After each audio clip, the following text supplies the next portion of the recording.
아침의 시작을 알리는 글로벌 주식 라이브 월스트리트 모닝 브리핑 9월 21일 목요일 방송 시작하겠습니다. 여러분 안녕하세요. 여도은입니다.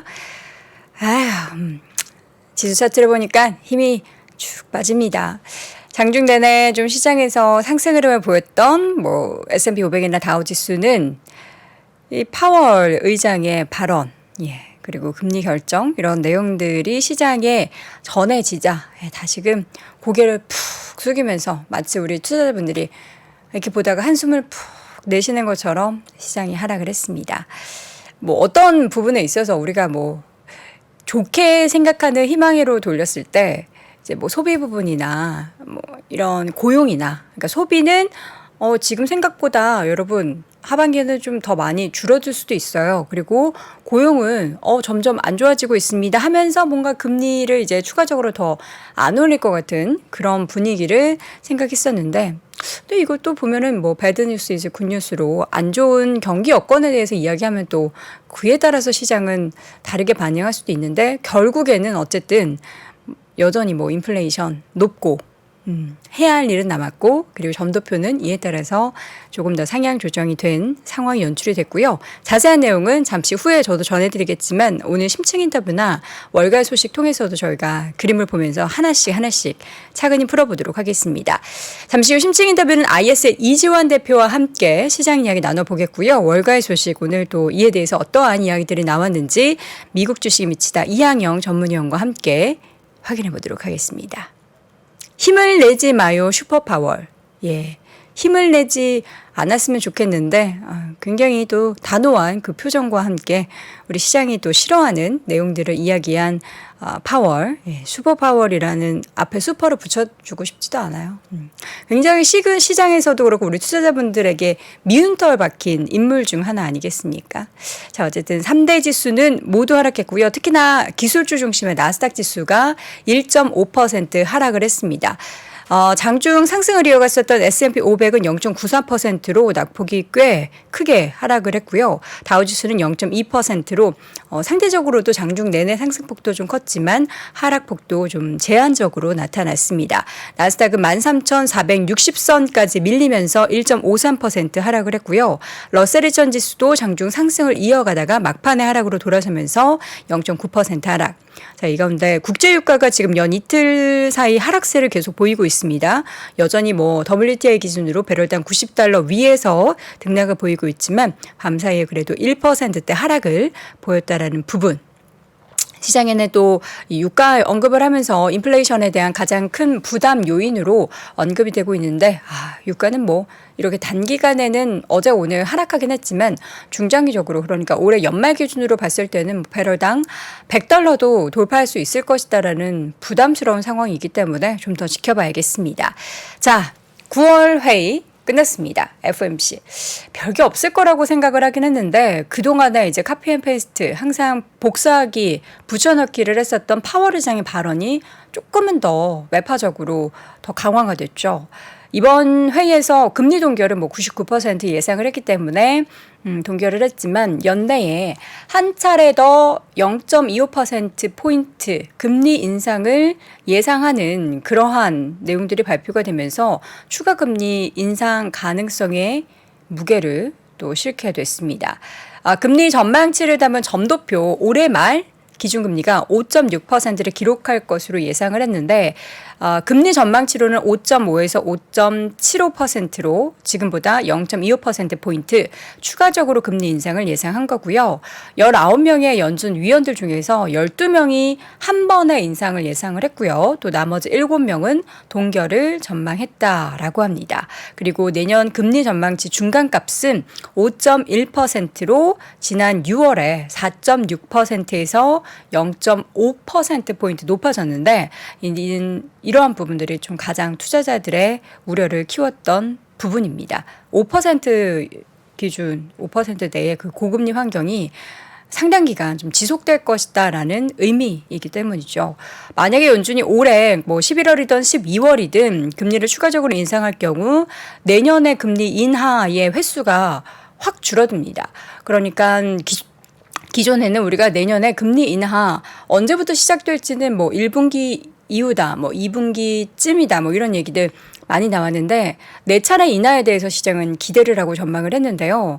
이번에 올해 이를 더 금리 인상을 할 경우에는 내년에 한 0.25%포인트씩 두 번만 금리 인하가 될 가능성이 지금 나오고 있습니다. 파월 의장은 적절하다면 금리를 추가적으로 인상할 준비가 돼 있고 인플레이션 목표치를 향해서 지속적으로 내려가고 있다라고 자신할 때까지 제약적인 수준의 금리를 유지할 계획이다라고 이야기를 했고요. 여기에 더해서 적절한 수준에 도달했다라는, 그러니까 인플레이션이 적절한 수준에 도달했다라는 설득력 있는 증거를 보기를 원한다. 이거 되게 약간 수동적인 자세 아닙니까? 인플레이션 데이터 나한테 보여줘. 그럼 내가 그래 금리 인상 멈춰드릴게. 약간 이런 식으로 좀 되게 저는 이 문구를 얄밉게 봤거든요. 결론에 도달하기 전까지 더 많은 진전을 볼 필요가 있다.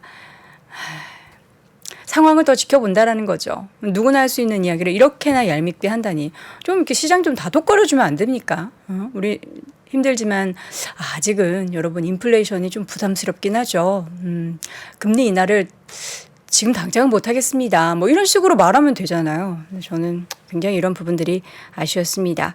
최근 들어서 뭐 유가 배럴당 $90 선을 돌파한 이런 강세를 보이며 인플레이션에 대한 우려는 더욱더 시장에서 좀 강화되고 있는데 여기에 이제 매파적 기조인 연준 쪽에서의 이런 선택과 발언들이 또다시 국채 금리를 뒤흔들어 놨습니다. 역사적 최고 수준까지 좀 끌어올렸는데 10년물 같은 경우에는 장중 4.4를 밖에 돌파하려는 움직임들이 나타났고요. 2년물 금리 같은 경우에도 5.19%까지 올랐습니다. 각각 10년물은 2007년 이후 최고치, 그리고 2년물은 2006년 이후 최고치를 기록을 하는 모습이었습니다. 지금 사실 근데 그 페더치 툴에 따르면 11월 회의에서 금리 동결할 가능성은 아직은 70% 위고요. 이번 11월에 25bp를 인상할 것이다라고 예측을 하는 가능성은 28% 정도밖에 되지 않는데 이것도 이제 12월이 다시금 조금 올라와가지고 지켜볼 수밖에 없는 상황입니다. 자, 종목별로 보면은 앞서 나스닥 지수가 1.5% 하락했다고 말씀드린 것처럼 기술주 중심의 하락세, 그리고 빅테크 종목들의 하락세가 좀 두드러진 하루였습니다. 맵을 보자면 마이크로소프트 2.4% 하락했고요. 애플의 주가도 2%대 하락, 그리고 구글도 3%, 낙폭이 꽤 크죠. 그리고 메타는 1.7%. 다른 빅테크 대비해서는 좀 제한적인 하락이었죠. 아마존의 주가 1.7% 하락을 했고요.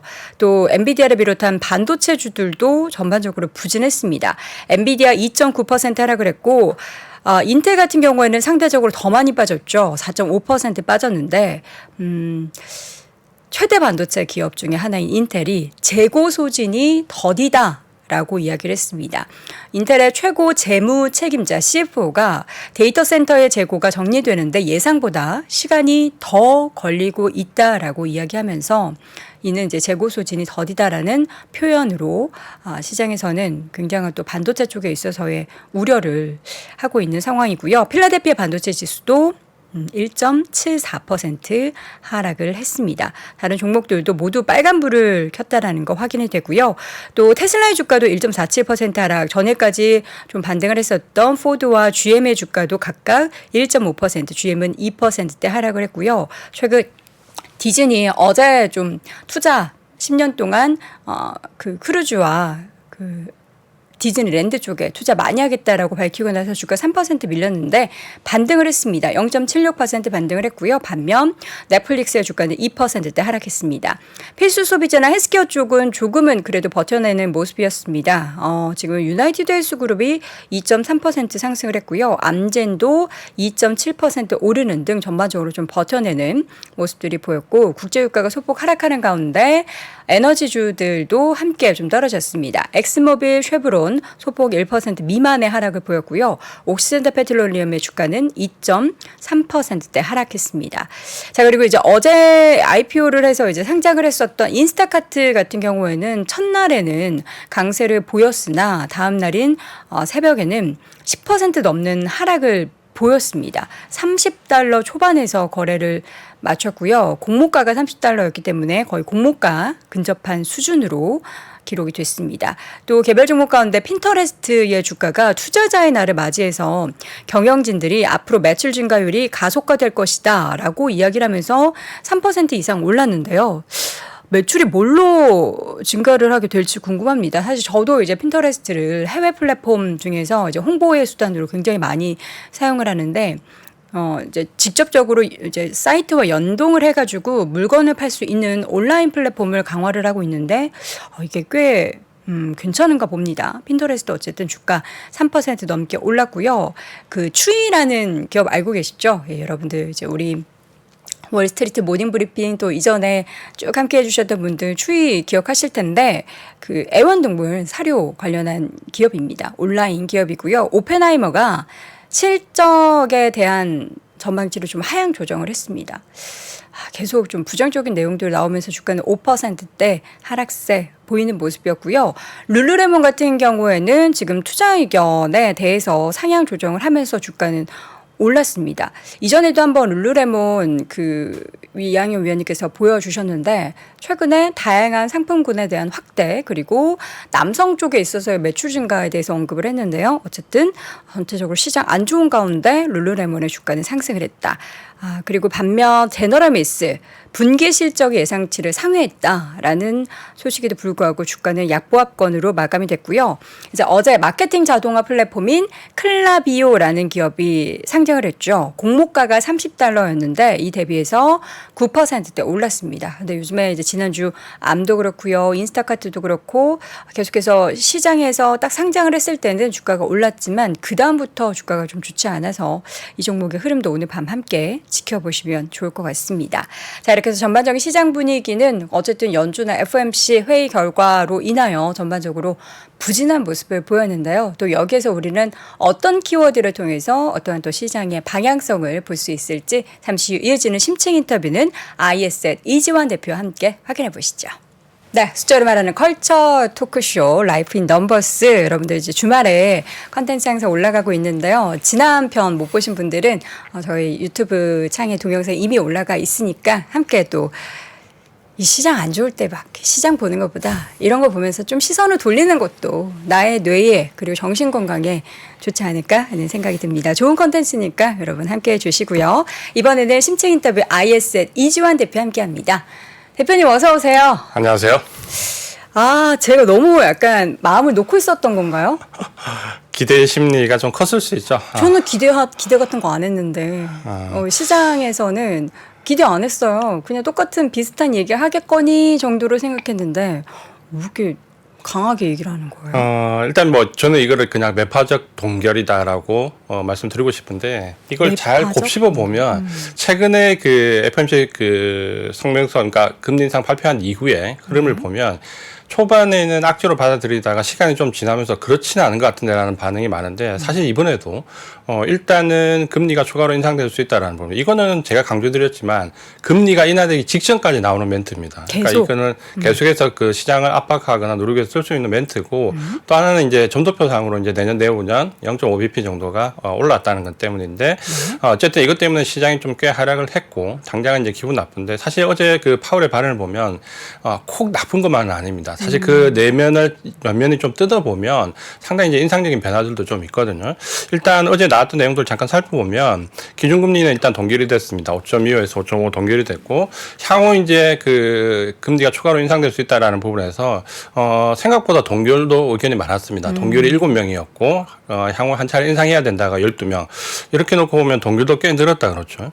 그다음에 이제 경기 판단에 대한 부분이 중요한데 요거는 뭐 단기적으로 뭐 오늘 내일 증시에 반영되는 부분이 아니기 때문에 묻혔지만 이런 표현을 했죠. 경제 활동으로 보면 견조하게 확장되고 있다. 네. 이 확장이라는 말을 처음으로 썼습니다. 그래서 이것도 이전에는 완만하다는 표현을 썼는데 이건 이제 견조한으로 바뀌었죠. 그러니까 견조한 확장이라는 거는 어떻게 보면 3월 달부터 스탠스가 조금씩 변화를 두고 5월 달 이후에 마일드 리세션에서 그리고 최근에 이제 노랜딩에 가까운 발언을 했던 걸 보면 이제는 그걸 넘어서서 견조한 확장이라는 표현까지 썼죠. 그러니까 이걸 본다면 어제 파월의 발언은 뭐 그렇게 나쁜 건 아닙니다. 그러니까 요거를 우리가 좀 인식할 필요가 있고 나쁘지 않다고요? 네, 그렇게 판단할 필요가 있고 네. 다만 이제 인플레이션에 대한 판단은 올해 물가 상승률을 3.3% 정도. 네. 그다음에 이제 근원 물가 전망치를 오히려 내렸습니다. 3.9에서 3.7. 그러게요. 요것도 좀 포인트인데요. 최근에 CPI나 PPI가 노이즈가 나왔음에도 불구하고 이 전망치에 대해서는 오히려 조금 수정을 했고요. 고용 전망에 대해서도 여전히 좋은 평을 평가를 했죠. 어제 실업률 4.1%에서 3.8%로 내렸습니다.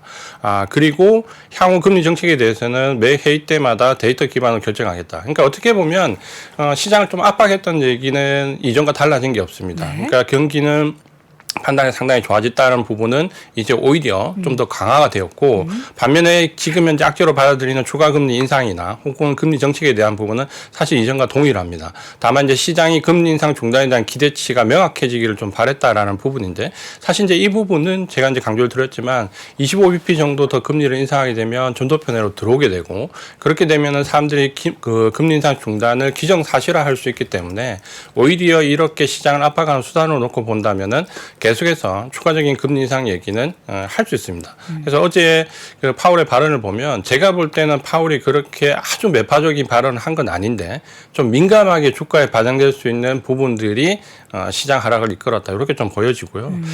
그 중에서 이제 가장 크게 중요하게 나왔던 부분이 점도표 이제 중간값이 내년과 내후년 바뀌었죠. 그래서 올해는 전도표 중간값이 5.6% 그대로 유지가 되었고요. 네.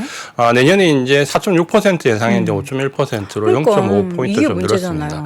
그리고 2025년도도 3.4%에서 3.9%. 근데 여기에 일단 시장이 주목을 했지만 네. 그걸 한 이유에 대해서는 이렇게 얘기했죠. 그러니까 내년 금리나 두 번을 줄인 이유는 실제로 인플레이션이 강해서가 아니라 네. 경제가 생각보다 좋기 때문이다. 요거를 이유를 달았죠. 경제가 좋아서 생각보다 강하다 이 표현을 썼거든요. 그래서 우리가 파월의 발언을 어제 했던 발언을 곰곰하게 다 생각해 보면 일단 가장 원론적으로 얘기했던 긴축 효과가 지금 아직 완전하지 않다. 추가 금리 인상은 할 수 있다.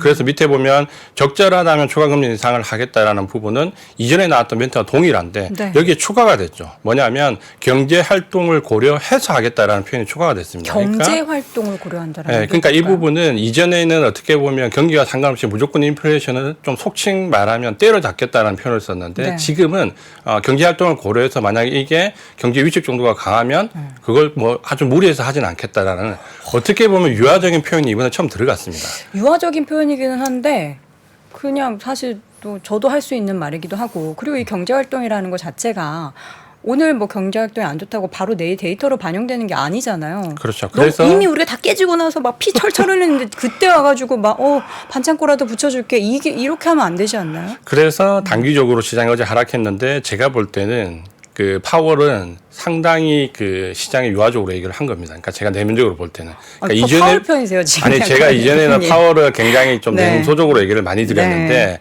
이 스탠스의 변화가 눈에 보이거든요. 그래요? 그러니까 어제 같은 경우에 가장 또 큰 부분 중에 하나는 뭐냐면 제가 파월의 연설을 잘 들어보면 뭐가 중요하다고 말씀드리면 항상 주어가 중요하다고 네. 말씀드렸어요. 그러니까 주어. 파월이 뭔가 자신 있는 얘기를 할 때는 주어를 쓰지 않습니다. 그러니까 자기 얘기라고 표현을 하는 거죠. 근데 약간 좀 뭔가 좀 미묘한 스탠스가 필요하다 그럴 때는 연준 위원들이라는 주어를 쓰고요. 그다음 조금 더 물러나서 조금 더 시장 판단이 애매하다고 표현되면 연준의 직원들은이라는 그 주어를 씁니다. 이거 약간 떠넘기기 같은데요. 그렇죠. 그러니까 그런 표현을 썼고 이전에 마일드 리세션이나 경기와 관련된 부분을 얘기할 때는 연준 직원들이라는 표현을 썼거든요. 아니. 근데 지금은 이 표현들이 전부 본인의 주어로 다 바뀌었습니다. 그래요. 그러니까 이런 경기와 관련된 부분에 대해서 고용이나 경기 확장성 관련된 부분은 어느 정도 이제 본인이 좀 자신감이 있다라는 거죠.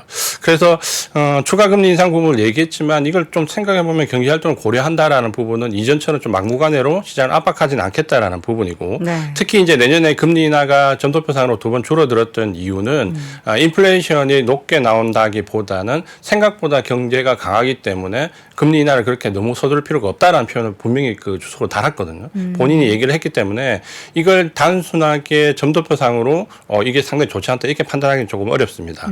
그리고 유가에 대한 표현을 했는데 에너지 가격을 지금 좀 전에 보신 것처럼 근원 물가를 오히려 좀 내렸던 부분은 에너지 가격 변동성을 일단은 그렇게 지금 현재 크게 고려하지 않고 있다라는 표현을 했고요. 그러니까 이거를 지금 현재는 단기적 일시적이라고 표현을 했는데 문제가 될 부분은 결국 이 고유가가 지속적으로 이어지느냐 여부고 네. 만약에 지속적으로 이어지지 않는다라면은 지금 당장 변수로 크게 고려하지 않는다라는 표현을 했고 마지막으로 이제 연착륙으로 가는 길이 넓어졌다라는 표현을 했습니다. 그래서 이런 어제 파월의 전체적인 발언을 보면 일단 기존의 시장을 압박했던 긴축의 추가 가능성이나 혹은 데이터 기반으로 하겠다라는 표현은 바뀌지 않았지만 나름대로 파월은 전반적으로 지금 현재 경기 상황이 상당히 좋아지고 있다라는 부분과 고용이나 경기 지표 혹은 물가 관련 지표를 이전보다는 좀 유화적으로 좋게 얘기했습니다. 그래서 제가 볼 때 최근의 경향이기도 한데 결국 이제 FMC 이후에 주가가 조정을 받았다가 오히려 곰곰이 생각해 보니까 이건 나쁘지 않다 해서 주가가 초반에 조정을 받고 이후에 오히려 상승하는 이런 패턴이 좀 나올 가능성이 높습니다. 그래서 아마 어제 미국 증시가 좀 흔들렸기 때문에 이 부분 때문에 혹시나 크게 생각하시는 분들은 오늘까지 이렇게 짧게 판단하지 마시고요. 조금 아마 며칠 지나면 제가 볼 때는 오히려 시장의 상승 요인으로 판단할 가능성도 상당히 높습니다. 그러니까 이 부분은 좀 고려를 하셔서 네. 파월의 그 발언은 이분이 그 상당히 그 행간의 의미를 강조하는 분입니다. 그러니까 이분의 연설은 저도 보통 그 첫 번째 라이브로 듣고 나서 한 기본적으로 6번, 7번 듣거든요. 그러니까 들어보면 이분의 의도가 어디에 있다라는 게 조금씩 그 행간에 좀 읽혀지거든요. 그래서 제가 봤을 때는 어제 발언도 제가 한 세 번 정도 들었는데 네.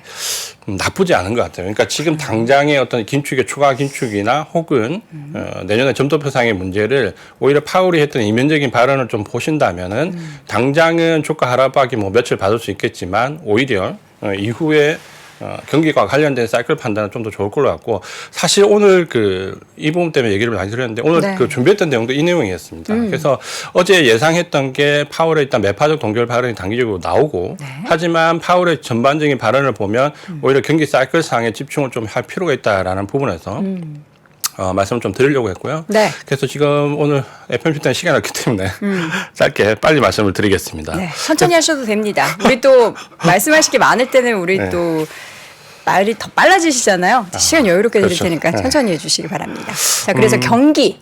그래서 지금 이제 어제 표현을 제가 이제 완만한 둔화라는 표현을 썼는데 네. 결국은 이것보다 파월의 발언은 좀 더 강하게 나왔죠. 그러니까 저는 이렇게 완만한 둔화 정도 파월 발언이 나올 거라 봤는데 이게 견조한 확장으로 바뀌었거든요. 네. 그러니까 완만한이 견조한 확장으로 바뀌었다는 거는 파월의 입장에서는 상당히 큰 변화입니다. 그래서 경기에 제가 대한? 원래 오늘 제목을 완만한 둔화보다 경기 사이클에 주목을 하자라는 표현을 썼는데 네. 아마 파월의 발언이 완만한 둔화 쪽에 포커스를 맞출 거라 봤는데 사실 이걸 더 넘어설지는 저도 몰랐습니다.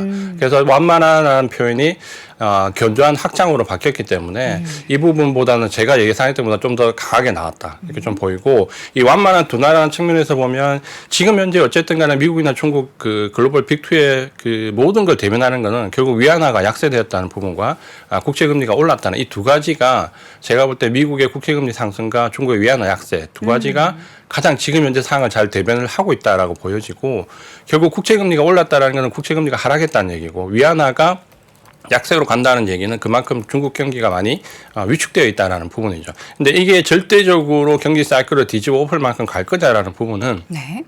일단은 완만한 둔화로 표현을 했다라고 보고 지금 현재 이제 증시에 많이 반영된 악재 중에 하나가 유가 문제도 계속해서 나오는데 어제 이제 미국이 사우디와 상호 동맹 유가를 체결할 수 있다라는 얘기가 좀 나왔죠. 그러니까 결국은 미국과 사우디가 서로 밀고 당기는 가운데서 이제는 동맹이라는 카드가 새롭게 나왔고 아마도 이제 사우디는 이 부분은 굉장히 기대를 했을 겁니다. 그래서 사우디와 지금 현재 미국에 의해서 나왔던 유가의 촉발은 여러 가지 문제가 있는데 결국 이제 지금 우리가 생각해야 될 부분은 우리가 이제 과거에 오페크 사례에서 봤던 부분에서 그 감산과 관련되는 유가의 상승은 지금과 과거는 완전히 다릅니다. 그러니까 이전에는 오페크 플러스의 합의사항이었죠. 오페크를 대변하는 사우디나 플러스를 대변하는 러시아가 합의하에 감산을 했다라고 하면 이번은 완전히 사우디의 자발적 감산이거든요. 오페크 협의된 사안이 아닙니다. 그러니까 100만 배럴 감산하겠다는 것을 10월까지 연장하겠다는 것은 사우디 내부의 사정에 의해서 하는 거죠. 근데 사우디가 지금 이제 러시아의 이런 덤핑 판매가 지금 활기를 치고 있는 상황에서 이런 조치를 하는 것은 분명히 목적이 있겠죠. 그러니까 그거를 이전에 말씀드렸던 뭐 예를 든다면 아람코의 지분 매각이라든지 혹은 지금 현재 사우디가 기반하고 있는 어떤 변화의 문결 여기에 이제 기반 기반을 할 수 있는데 네. 어쨌든 이런 부분들이 과연 유가가 계속해서 공행진을 할 거냐라는 부분은 제가 이런 오펙에 합의된 사항이 아니기 때문에 이건 하루아침에 무너질 수 있는 거거든요. 그러니까 이 지속성에 대해서는 의문을 제가 제기했는데 사실 오늘 아침에 파월도 똑같은 얘기를 했습니다. 지금 당장 유가가 상당히 부담스러운 건 맞지만 이 변수를 상수로 넣지는 않겠다. 그러니까 네. 변수로 생각하겠다라는 거고 이게 지속적으로 갈 가능성에 대해서는 어느 정도 뉘앙스가 힘들다라는 뉘앙스가 좀 나왔습니다. 그래서 이 부분을 같이 참고를 하시면 될 것 같고요. 네. 그럼에도 불구하고 지금 이제 미중 관계 갈등에 의해서 빅테크 기업들을 포함해서 상당히 증시를 많이 압박하고 있습니다. 근데 지금 이제 아이러니하게 좀 보면 이번에 애플 문제가 좀 도출되었는데 애플이나 테슬라 같은 경우에 보면 미중 갈등이 본격화됐던 트럼프 정부 시대 2019년대부터 지금부터 보면 오히려 애플은 사실 중국에서의 의존도가 더 늘었습니다. 그러니까 이번에도 16.8%. 뭐 아이폰 15 난리 났다면서요. 제가 이제 그 얘기를 드렸잖아요. 그래서 지난주에 나왔을 때 아마 아이폰이 제재를 받는 것처럼 보이지만 항상 최근에 아이폰 그 13에서도 14에서도 출시됐을 때 초반 반응은 상당히 안 좋았다가 한 일주일 정도 지나고 나서 그대로 반전됐거든요. 근데 이번에는 그냥 초반부터 완전 그래서 다 저는 솔드아웃 되던데요. 그 애플과 어쨌든 테슬라에 대한 중국인의 사랑은 그게 그렇게 생각처럼 쉽게 바뀌지 않습니다. 중국뿐만 아니라 뭐전 세계적으로 그렇죠. 뭐. 사실 그 젊은 층에서 애플 아이폰 사용은 뭐 막지를 못하거든요. 사실 저희 애도 아이폰밖에 안 씁니다. 그래서 저는 아이폰 한 번도 써본 적이 없거든요. 근데 우리 애는 항상 그 아이폰만 항상 계속 그 교체를 하거든요. 그게 아이폰이라서 그런 거잖아요. 아이들이 쓰는. 그래서 그런 부분들이 좀 있지 않나 생각이 들고. 받아주세요. 왜 안 받아주시는 거예요? 맞는 말이죠. 네네. 그래서 애들의 그 아이폰에 대한 사랑을 넘어서는데 그건 중국도 마찬가지입니다. 네. 이게 지금 보시면 이 도표인데요. 애플이 오히려 19년도 갈등 이후에 보면 16.8%에서 오히려 중국 19.6% 많이 늘었습니다. 또 인상적인 게 테슬라인데요. 2019년도에 12.1%에서 보시면은 31.2%로 더 많이 늘었습니다. 네. 물론 이제 이 상황에서 줄어든 그 빅테크 기업들도 있는데 이걸 보면 미중 간의 갈등이 지금 현재 첨예하게 그 IT 빅테크 기업들에서 나타나는 부분이 어떤 이제 영향을 줄 거냐라는 부분이 이제 좀 더 첨예해지겠죠. 근데 이 부분도 지난번에 말씀드린 것처럼 똑같은데요. 지금이 트럼프 때처럼 미중 갈등이 전면전이 아닙니다. 관세를 서로 30% 15% 철강 관세 30% 15% 주고받는 시기가 아니라 아주 어떻게 보면 조금 구차할 수 있는 부분에 아주 상대적인 심리를 자극하는 부분이죠. 네. 하웨이라든지 아이폰이라든지 이런 식의 상대방을 자극할 수 있는 특정한 부분에 대해서 이게 전반적으로 전체 산업이 확산될 부분은 아니거든요. 그러니까 요거는 지금 아마 설리번 미국 국무장관하고 왕이가 다시 중국 만나는데 서로 간에 이제 계속해서 고위급 회담이 이어가는 가운데 11월 달에 이제 정상회담이 나올 수 있다는 얘기가 나오잖아요. 그러니까 그 사전적인 그 조치 전에 계속해서 상대방을 자극할 수 있는 멘트는 나오는데 그쵸. 그게 실제적으로 경제 파급 효과를 줄 거냐는 부분은 제가 볼 때는 파급을 주는 부분보다는 심리적 부분이 좀 강할 거라고 봅니다. 그러니까 이 부분을 너무 민감하게 지금 당장 받아들일 필요는 없다. 네. 이렇게 좀 말씀을 드리고요. 네. 그럼에도 불구하고 지금 고금리는 상당히 압박이 좀 됩니다. 왜냐하면 그쵸. 지난주에 미국의 대출금리가 이제 8%의 주택 대출금리가 육박했거든요. 근데 저렇게 올라도 대출이 계속 늘어난다면서요? 그게 저도 이제 궁금해서 이번에 그 주택 관련 지표가 좀 교차했잖아요. 네. 착공 건수는 좀 줄었고 허가 건수는 좀 늘어났는데 단기적으로 착공 건수가 줄었다는 것은 고금리 영향을 분명히 받는다는 거고 그럼에도 불구하고 허가 건수가 늘었다는 것은 장기적으로는 또다시 주택 수요가 있다는 건데 네. 그래서 누가 집을 샀나 저도 이렇게 조사를 해보니까 미국에 최근에 주택을 구입했던 비율 60% 이상이 생애 처음 그러니까 집을 구입하는 사람들인데 네. 그게 아마 팬데믹 이후에 잠재적으로 이렇게 물속으로 잠겨있던 수요가 지금 현재 나오는 것 같습니다. 그러니까 수요가 생각했던 것보다는 어느 정도 유지가 된다는 측면으로 우리가 좀 이해를 할 수 있을 것 같고 네. 결국 그 어제 그 이틀 전에 발표됐던 착공 건수나 허가 건수를 보면 그래도 금리에 대해서 그렇게 고금리 기조가 아주 길게 이어질 거라기보다는 중금리 기조 정도는 낮아지지 않을까라는 저는 좀 나름대로 생각을 좀 해봤습니다. 네. 그래서 이 부분이 이제 시장을 좀 압박하지만 결국은 금리 인상 중단 사이클에 들어와서 지금 현재 미국에 나오는 각종 데이터들을 지난번에 보여드렸지만 보시면은 결국 미국의 국채 금리가 이번 2023년 3분기가 가장 절정기일 거라는 부분 레포트가 대부분이었습니다. 그러니까 이걸 좀 감안하면 역시 지금은 여기에 가장 민감할 수 있는 절정기일 수 있다라는 부분으로 판단을 좀 해야 되고요.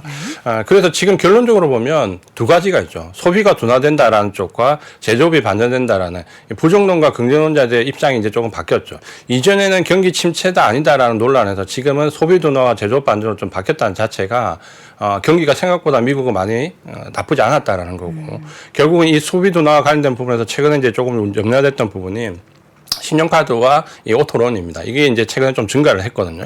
그래서 이 부분이 시장을 좀 압박하는 요인이 되지 않을까라고 비관론자 입장에서는 소비 둔화 쪽을 이제 가장 많이 얘기를 하고 있고요.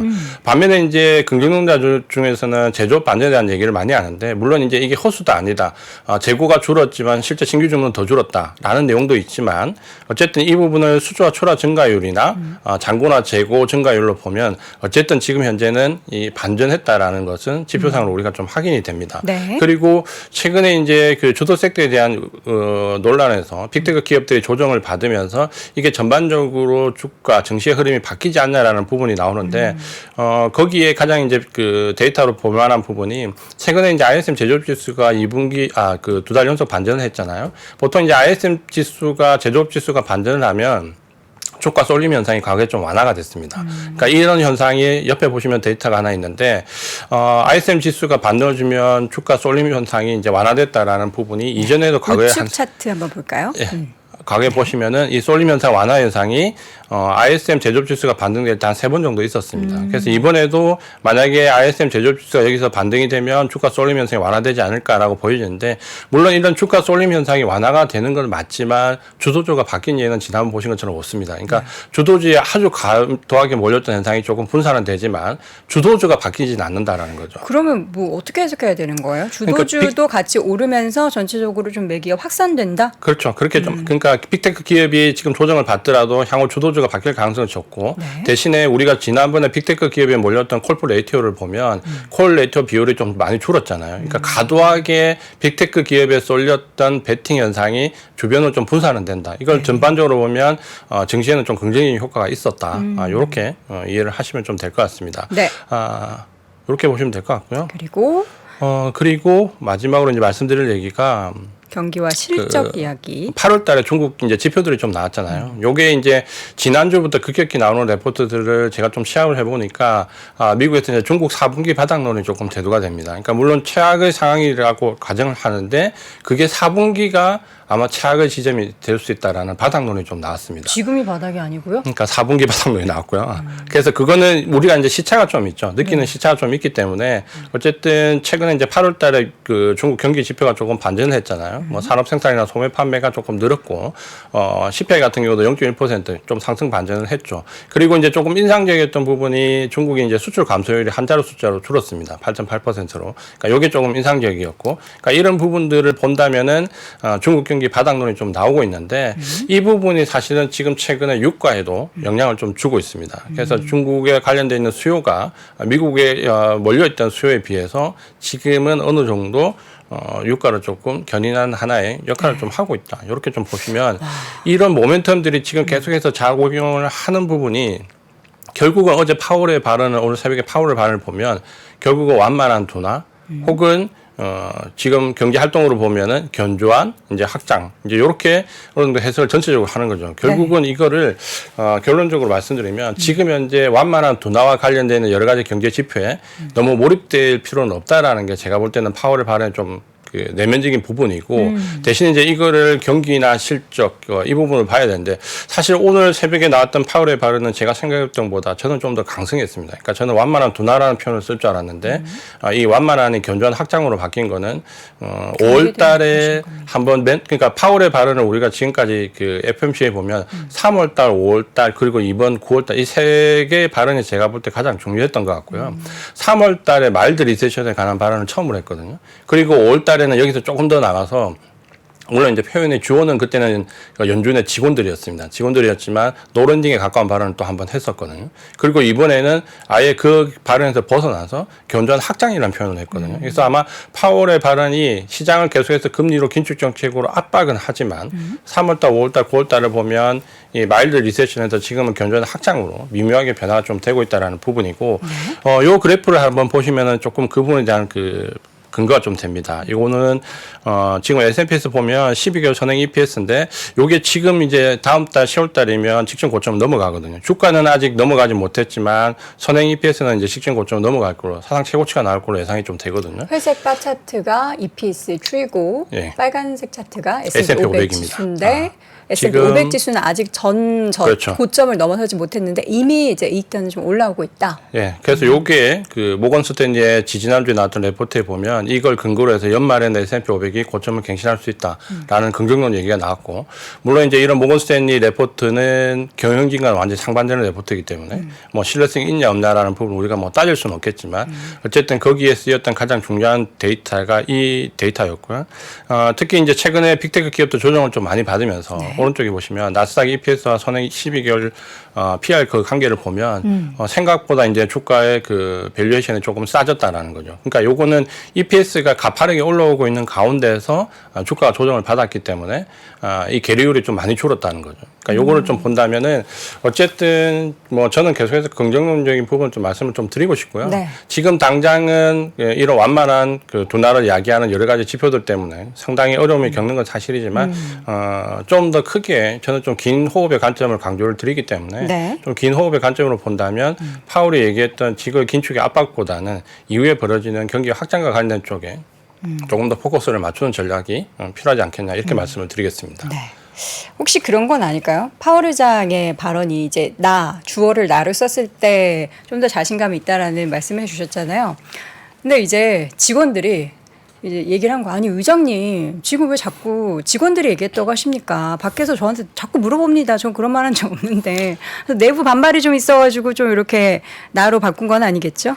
그 사실 저도 이거 파악하면서 항상 그 들었던 의문 중에 하나가 그 연준의 위원들이란 표현 저는 이해는 하겠거든요. 근데 그 연준의 직원들이라고 할 때 아니 그 직원이 누구를 얘기하는가는 그러니까요. 그 사실 저도 약간의 그 정확하게 누구다라고 얘기하기는 좀 어렵습니다. 네. 그래서 항상 파월의 발언은 결론이 중요하지만 결론보다도 주어가 누구냐가 상당히 중요하다에 따라서 이 뉘앙스에 본인이 생각하는 의도에 좀 강약을 확실히 주기 때문에 네. 이번에는 이게 정말 많이 바뀌었다라는 게 좀 느껴집니다. 그래서 혹시 뭐 시간 되시는 분들은 3월달, 5월달, 9월달 파월의 이 FOMC 그 금리 결정 이후의 발언을 모아서 쫙 들어보시면 아마 좀 느끼시는 부분이 있으실 것 같습니다. 네. 모아서 들을 시간 없으니까 우리 이 시간을 통해서 정리해 보시면 좋을 것 같은데, 어쨌든 그러면 우리 대표님이 이야기한 것처럼 시장이 다시금 그런 식으로 해석을 한다면 오늘 밤 미증시에 있어서는 좀 반등을 기대할 수도 있을 것 같은데. 그러니까 최근에 경향이 그랬거든요. FOMC 직후에 예를 들어서 안 좋게 해석했던 부분이 FOMC 지나서 긍정적으로 그 반영됐던 부분이 최근에 굉장히 많았습니다. 네. 그거는 아마 시장이 오랫동안 우리가 지금 한 1년, 2년 동안 조정을 크게 받았기 때문에 일단 악재가 먼저 반영이 되고 뒤쪽에 호재가 반영되는 부분도 있을 것 같아요. 그러니까 요거는 오늘 좀 조정을 단기간 받더라도 거기에 대해서 너무 일단 민감하게 하지 말고 시장이 전체적으로 어떻게 해석하는지 여부를 적어도 한 일주일 정도 상관한 시장 반응을 좀 보시는 게 필요할 것 같습니다. 네, 알겠습니다. 자, 이렇게 해서 오늘 심층 인터뷰 ISL 이지환 대표 함께했습니다. 고맙습니다. 고맙습니다. 외환위기 오는 거 아니에요? 금융위기 오는 거 아니에요? 이런 질문들을 좀 굉장히 많이 받았었습니다. 탐욕이 되게 강했을 때 위험자산으로서의 극단적인 쏠림이 나타나고, 공포감이 극에 달했을 때 안전자산으로서의 극단적인 쏠림이 나타나거든요. 과거의 일이 미래에 똑같이 일어난다 이건 아니지만 그때 당시에 위기 상황에서는 어떤 공통점들이 있었는지를 보면서 우리가 대비를 하는 방법도 고민해 볼 수 있고요. 과거를 제대로 이해하는 순간 위기의 실체가 드러납니다. 오건영의 현실 경제 이야기를 서점에서 만나보세요.